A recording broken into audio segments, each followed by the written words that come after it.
to midday. Well, ladies and gentlemen, please, a big round of applause for the one and only Lionel Richie.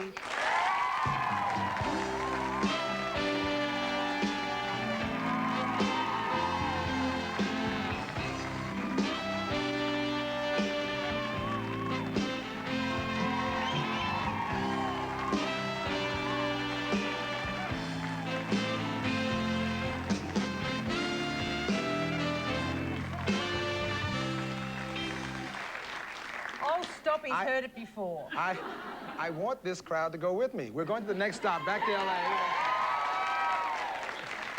warn you, Lionel, with these crowds, they may just do I'm that. telling you, I want this crowd to go with me. Where did you find this early in the... My God! Good people, aren't they? Fabulous. Loving them. Listen, welcome to Australia yet again. Welcome to Midday. Now, it's been all about 10 years since you joined us. Has it been 10 years? Has it been 10 years? Oh, it has been 10 years. Almost. Oh. Now, other than 92, when you did this great compilation album, what were you doing sort of for the 10-year period in between? You sort of took a bit of time off, didn't you? Well, you know, it's interesting. It didn't start off to be 10 years off. It really started off to be something very simple called I needed a break after 17 years of working on the road. And it was 17 years straight between the Commodores and Lionel Richie. And I decided that what we would do is take a year off, a simple year off. And my father became very ill during that year off. And I found myself 2.5 years waiting around because of his illness. And Dad died in 1990. So from there, it was just a matter of, I'm enjoying this time off. I'm really having a good time. Because I didn't realize that I'm godfather to a lot of my friends, Uncle Richie to a lot of my friends' kids. And all of a sudden, I went in the door one day to see everybody, and here's a kid at 17 years old, and I left him when he was a baby. So I figured I was missing too much of life, so I took some time off to relax. Well, you've put out a great new album, Louder Than Words, sensational. After how many zillions of albums have you produced? Is it still a nerve-wracking experience to put out a new album? Always. And when I say nerve-wracking, it's not nerve-wracking, it's just tedious. Because I'm the writer, I'm the arranger, I'm the producer, I'm the director, I'm the singer. And it gets to be a problem because people think it's just go in, you sing the song, and you walk out. But it really takes a lot of time, a lot of energy to go in and kill these songs. In fact, on these songs, there are some one-word descriptions of some of the tracks. For instance, the track Change. Oh, yes. You describe it as anxiety. Maybe you could expand. You would ask that. In life, going from one area of your life to another area of your life. I'm sweating to death, and I don't know why. It's hot under these lights, and you've been working hard. I'm breaking out into some kind of epidemic here. In life, going from one change to the next, it gets to be a problem because you don't want to let go of the things you're used to in the back, on this backside. And it's so frightening to go to the future because you don't know what the future is. And in my case, every time I walk off the stage, people say to me, what are you going to do next? So it's never like they're satisfied with this one thing. When I'm on stage and the lights are flashing and everything, they always go, I wonder what he's going to do next. So you're constantly thinking of, how do I reinvent myself over and over again?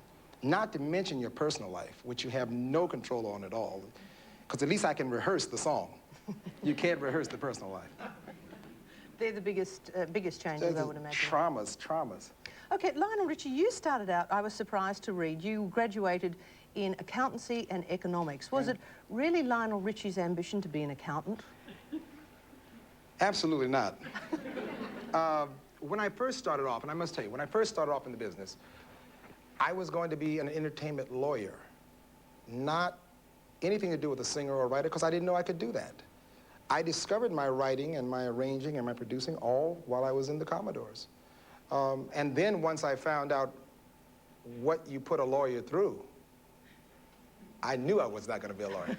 No way. So, but I mean, isn't it ironic when Lionel Richie, in fact, studied to be an accountant, so you went from what some consider the most boring profession in the world, to the most exciting of being a pop star? I'm so happy it happened to me, I don't know what to do. It was a revelation because I did not know that this was going to happen to me.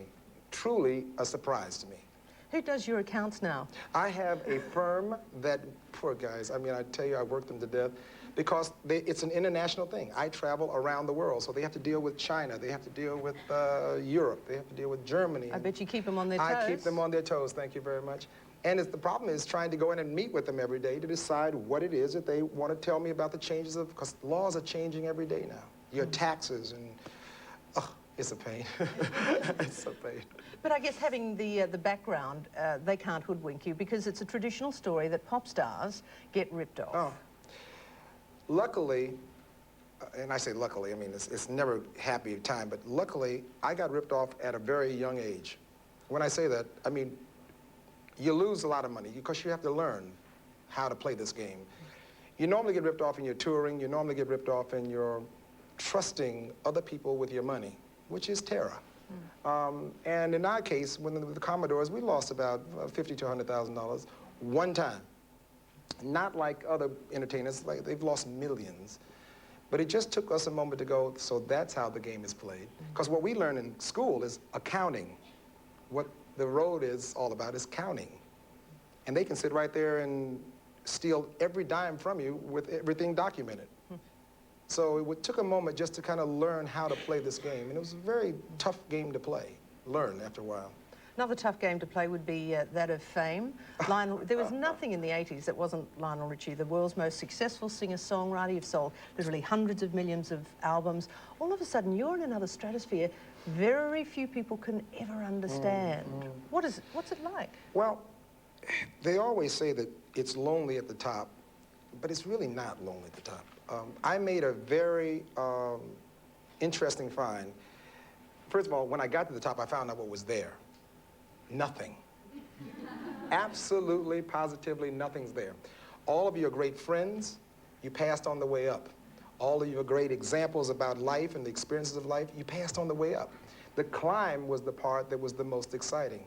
Getting there, you realize one thing. You have to find another goal in life to go to. Now, as far as fame itself, it's scary. Because can you imagine waking up in the morning and everything you do from the time you wake up to the time you go to bed at night is okay? It's fine, Lionel, no problem. Fine, Lionel, everything's fine. You knock glasses off on the floor. Fine, no problem, Lionel. You know, and it's after a while you realize something's wrong. Why is everybody smiling all the time? And then you get slightly annoyed. And what happened to me was you start focusing in on your very close friends, those people that make the big difference in your life. And you get closer to family, believe it or not. But it's frightening because everywhere you go in the world, everyone knows about you. You just don't know about them. You have no clue. But isn't there like a therapy group for superstars? I mean, I could imagine you sitting around with either the Robin Williams or the Liz Taylors or the Michael Jacksons, sort of saying, well, how do you deal with fame? Well, believe it or not, you would say that, but Michael and I have sat around many times, or Quincy and I have sat around many times, thinking about just that subject. And the situation is, it's difficult because there's a world out there now, especially called investigative reporting, which will get that much of the truth and then make up the rest. So you're sitting at home going, well, that's not true. But now what they're hoping you'll do is come on the air or go back to the tabloids, and your explanation of the truth will give them 20 more issues of the magazine. So you end up saying, I won't say a word. But keeping your mouth closed sometimes is very tough because there are people who would, I mean, there are days when I would love to go and say, well, that's not true. But you can't because obviously it just gets to be too much of a hassle. It's very tough though. I love to tell you about it, but it could go on and on. There are days when you just sit in front of the television set and go, I don't believe that. I mean, what Michael went through. I mean, what Michael went through, I felt so sorry for him because for him to go through that kind of trauma and not be able to walk out and say, this is what happened without further messing himself up, you just have to just kind of hold your breath on those kind of things. I really felt sorry for him. Well, now in terms of your songwriting, on that emotional level, I mean, are you looking for topics every day or changes you've gone through to put pen to paper and sit at a piano and write? You know what, I think what makes, because someone asked the question the other day, how do I feel about coming back in the 90s? And I said, well, it's the same way I felt about coming back in the 70s or coming back in the early 80s. But this time round, you've got a couple of $100 million. Couple of $100 million. Ooh. That really. Does that feel good? Oh, that was wonderful. Oh, my God. Let's just dwell on that for a moment, will you? I'd love to. Oh, my. I would love to dwell on a couple of $100 million. The point... Wouldn't you like to dwell on a couple of hundred? Who would like to dwell on a couple of $100 million? Oh. See, they'd all like to dwell on a couple of hundred. Oh, I would. Anyway, the joke here is that what happens when you're sitting around, it's kind of one of those things where the songs have survived, even though I'm talking about coming back. This is my comeback. But a friend said to me, I may be talking about a comeback, but the songs never left the radio. Now, that tells me something. That tells me that I don't think of myself as a singer as much as I do a storyteller. And what I try to do is find songs that people live by every day.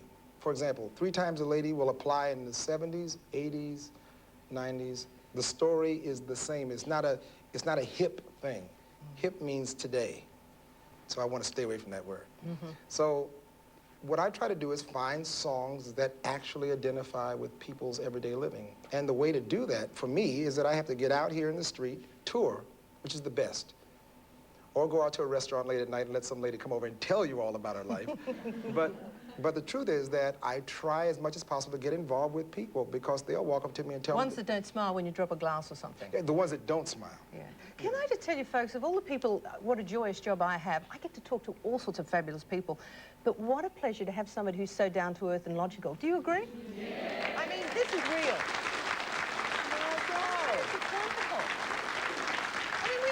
Superstars who float in and out, and I mean float at times. But it is such a pleasure. Now, you're doing some stuff for us later on the show. Absolutely. And what Besides a pleasure. maybe not sweating so much here. Oh, my God. Lights are tough.